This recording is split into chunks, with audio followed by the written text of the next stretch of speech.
We get a lot of questions about how to clean Saalt Wear. Will it stain my other clothes in the wash? How do I keep it from smelling in my hamper? You get the gist. The good news? It's a lot easier than it seems. Take care of your Saalt Wear and your Saalt Wear will take care of you. I'll show you how. After use, rinse it in cold water to avoid staining. As you do this, gently scrub the gusset until the water runs clear.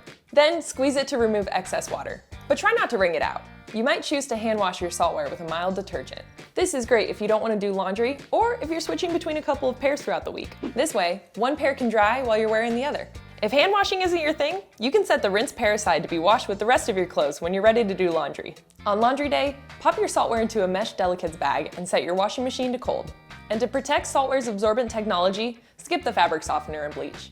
Once your Saalt Wear is clean, proudly hang it to dry. Depending on the style you have, it can take anywhere from 6 to 12 hours for it to dry. And if your Saalt Wear goes through the dryer once or twice, it won't be ruined. Just make sure that doesn't happen frequently.